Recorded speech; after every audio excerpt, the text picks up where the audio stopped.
안녕하십니까. 혼란한 정치 시사 이슈를 술술 풀어보는 송국근의 혼술 3월 29일 금요일 저녁 시간에 인사드립니다.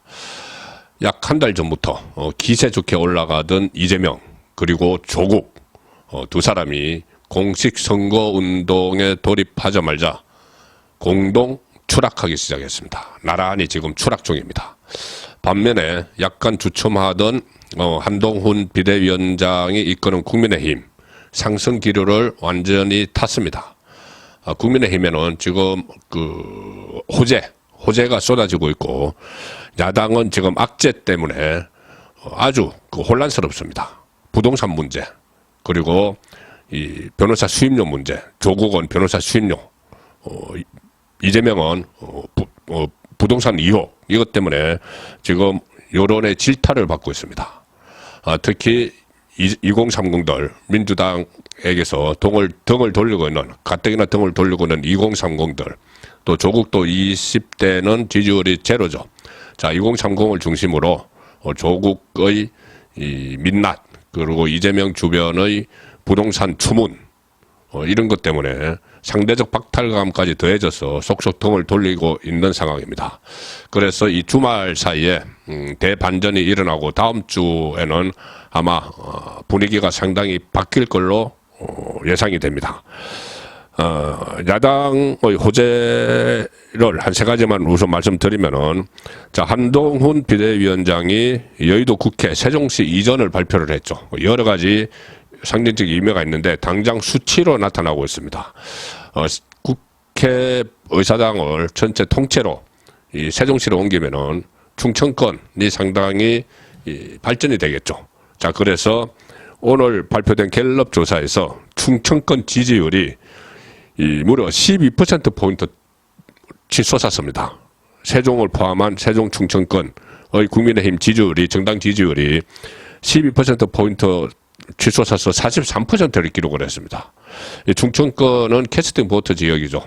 지난번 총선에서 대전에서는 0대7로 지고 국민의힘이 충청권에서 전반적으로 패했는데 여기서 지지율 43%, 12%포인트가 치솟았습니다.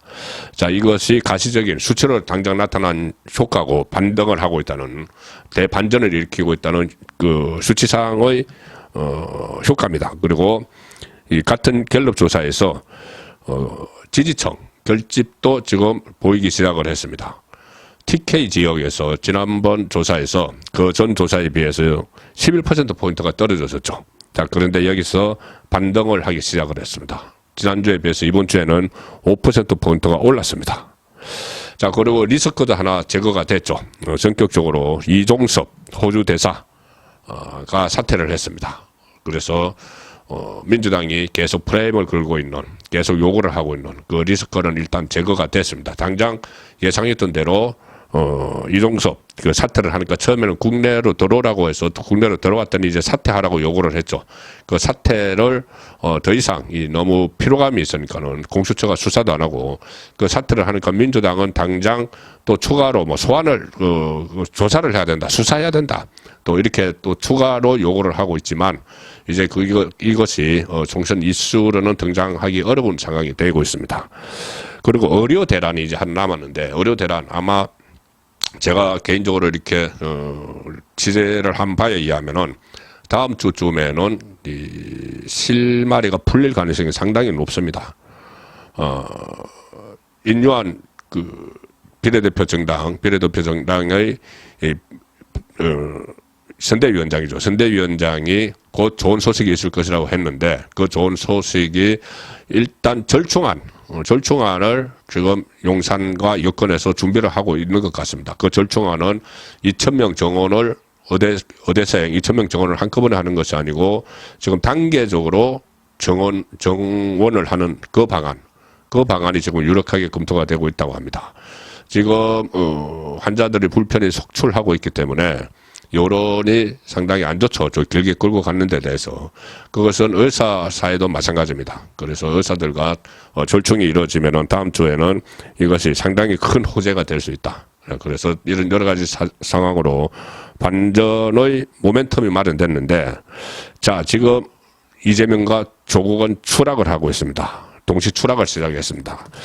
자, 일단 이재명은 지금 뭐 다 아실 겁니다. 지금 여러 가지 부동산 관련 경기 화성시의 공용운 토지거래 그 허가구역 지정 하루 전에 군복무 중인 아들에게 현재 30억 상당의 땅을 정려를 했고, 꼼수 정려, 그리고 개발 정보를 미리 알아서 땅을 사들였고, 또 양문석, 그 공영운 같은 경우는 이재명이 직접 영입한 인재다 이렇게 발표를 한 사람입니다. 그리고 양문석도 친명 돌격대죠. 그래서 지금 주로 논란을 일으키는 사람들의 친명 쪽입니다.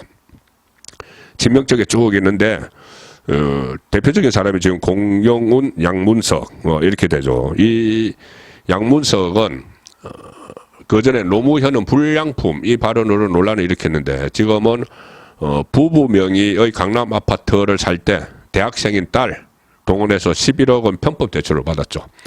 그런데 여기서 끝나는 게 아니고 계속 파문이 확산되고 있습니다. 친명 돌격대 양문석과 관련한 딸이 그때 그 편법 대출을 받으면서 이 사업자 등록을 해서 사업을 한다고 속였는데, 실제로는 곧 그 대출 받고 나서 얼마 있지 않아서 외국으로 연수를 떠났다는 게 또 새로 밝혀졌고, 심지어 외국 연수를 떠나면서 뭐 SNS에 남긴 글까지 논란이 되고 있습니다. 부모 잘 만난 복을 누려야겠다 뭐 이런 글들. 그래서 이것이 일파만파 퍼져나가고 있는데, 공용운, 양문석 건이 이거 외에도 뭐 충남 천안시갑의 문진석 배우자와 함께 상가 내채 보유 갭 투기 의혹, 김기표 경기 부천시월 상가 두 채 갭 투기 의혹 뭐 이런 것도 막 쏟아졌죠. 다른 뭐 상황들도 계속 터지고 있습니다. 특히 아들의 군 제대 기념으로 땅을 사준 것처럼 돼버린 공용운 후보가 출마한 경기 화성시 어른 반도체 벨트죠. 그래서 거기 평균 연령이 34세. 그래서 이준석이 거기 출마하러 간 곳입니다. 그런데 평범한 회사원들 30대 40대가 볼 때는 엄청난 박탈감을 느끼겠죠. 누구는 군 제대했다고 하는 시점에 35억 원짜리 빌딩이 생기고, 그리고 그렇게 한 사람이, 편법을 한 사람이 지금 국회의원 하겠다고 나왔으니까 2030이 상당히 반발을 할 수밖에 없습니다. 그리고 양문석도 마찬가지죠. 딸, 20대 딸 11억 원 꼼수 대출 받아놓고 외국 연수. 자, 이런 일들이 민주당의 악재로 계속 확산이 되고 있는 상황이죠. 그 밖에 뭐 여러 가지 이재명 측근 변호사들이 대거 공천을 받았다. 또 천안함 관련 막말, 여기도 전부 다 이재명 측근들과 관련된 이 논쟁들이 많습니다. 이 사람들을 뽑을 때 이런 검증은 전혀 안 하고 그냥 친명이라서 뽑아놓은 사람들이기 때문에 그게 결국은 화약고가 돼버린 것이죠. 친명 위주로 공천을 막 주고 영입을 한 사람에게 무조건 주고 하니까 이게 그쪽에서 골마서 터져버리는 겁니다. 그래서 이것이 이재명의 결정적 그 약점으로 등장을 하면서 이재명은 추락을 하고 있고, 조국 지금 논란이 되고 있는 비례대표 1번 박은정, 남편은 이종건 그 다단계 사기 사건 수임으로 1년 뒤 안 된 사이에 41억 원이 재산이 증가했는데 22억 원 수임료 논란. 조국은 뭐 검찰 개혁 이거 단 하나 그 기치 가지고 자기가 검찰 수사를 당한 것을 검찰 개혁에 저항하는 윤석열 당시 검찰총장으로부터 마치 표적 수사를 당한 것처럼, 그래서 검찰 개혁 이거 단 하나 가지고 선거판에 뛰어든 곧 구속될 사람이 뛰어들었는데, 그 검찰 개혁이 무색해져 버린 것이 비례대표 1번 박은정 그 남편 이종건의 다단계 사기 사건 가해자 그 수임, 그리고 22억 원 한 방에 22억 원짜리 수임, 이 논란입니다. 정관예우, 사실상 이게 정관예우가 없으면 이런 일이 벌어질 수가 없는데, 이종건은 그때 변호사 개업 당시 출연한 유튜브 방송에서 다단계 피해 당한 분의 사연이 너무 안타까워서 이분들의 피해를 예방하고 회복해서 이런 피해가 발생하지 않도록 하는 것이 제가 추구하는 길이다, 이렇게 소개하면서 변호사를 시작했는데, 실제로는 10만 명의 피해자가 생긴 그 사건, 사기 사건을 변호를 맡으면서 22억 원 수임료를 땡겼다. 자, 그래서 이 논란이 확산됐는데, 그렇다면 배우자인 박은정, 기업 1번 박은정은 어떤 생각일까? 박은정은 자기 남편을 옹호를 했습니다. 오늘 그 좌파 유튜브 채널 쪽에 나가가지고 160건을 수임을 했는데, 이게 만약에 이 증간예우였다면은 160억 원을 벌었을 것이다.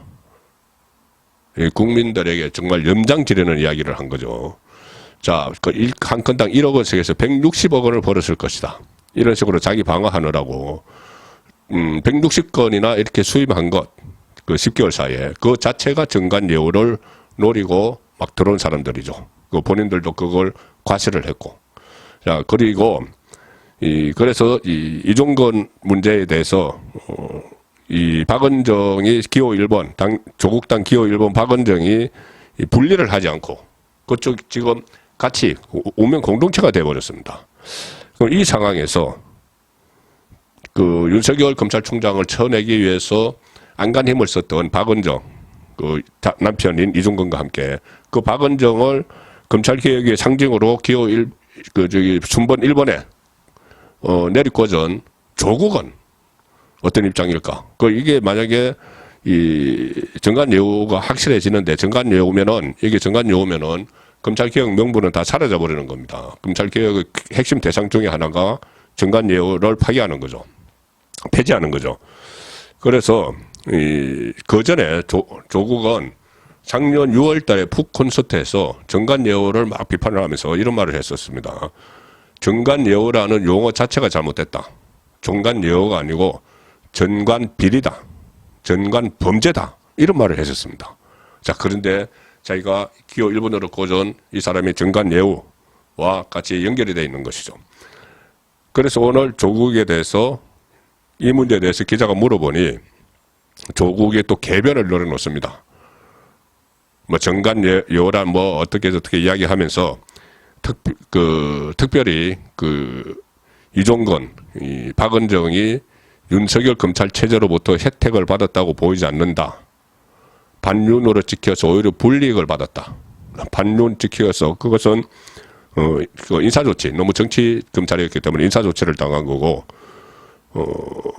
그러면은 그 정관예우가 아니라고 한 정관예우가 아니라고 한 근거가 뭐냐고 하니까는 뭐 이런저런 이야기를 하다가 수임 계약서로 썼고 세금도 냈다. 그러니 정관예우가 아니다. 이렇게 이야기를 합니다. 한동훈 비대위원장, 검사 출신 한동훈 비대위원장이 오늘 유세장에서 요새는 전부 다 정관예우 해도 다 이 계약서 다 쏘고 세금 다 낸다. 그거 무슨 말이냐? 말도 안 되는 소리를 하고 있다. 이렇게 이야기를 했죠. 실제로 지금까지 논란이 됐던 정관예우, 뭐 안대희 전 대법관이나 몇 사람들 이렇게 보면은 그 사람들도 다 수임 그 계약서 쓰고 세금 다 냈습니다. 요즘은 전에처럼 아예 계약서도 없이 그렇게는 전혀 안 한다는 거죠. 그런데 이 일은 지금 불과 10개월 전부터 일어난 일입니다. 그러니 조국이 말도 안 되는 그런 걸로 또 비호하기 시작을 했기 때문에 동시에 이제 이 사람들은 조국 당 사람들은 추락을 시작을 하는 것이죠. 여론이 아주 안 좋습니다. 이 부분에 대해서. 그리고 또 비례대표 6번이라는 김준형 과거에 그 저서에서 한미관계를 이 가스라이팅 상태에 비유해서 막 논란이 일어났죠. 완전히 TV도 가끔가다 문재인 정부 때 자주 나는데 그때는 미국 그 반미주의자입니다. 근데 아들을 15살 때 한미 이중 국적이었다가 미국 국적을 선택을 하도록 했습니다. 군대 안 가려고. 그런데 자기는 어떤 대학에 들어가려고 국적을 바꿨다. 이렇게 변명을 했는데 그 대학은 국적과 상관없이 받아주는 대학이다. 그래서 이것도 거짓말 논란까지 불거지면서 이런 저런 일들로 지금 조국 이재명은 추락을 하고 한동훈의 국민의힘은 다시 상승 기류를 탔다. 그것이 이 시간 현재의 전황입니다. 선거권의 혼수였습니다.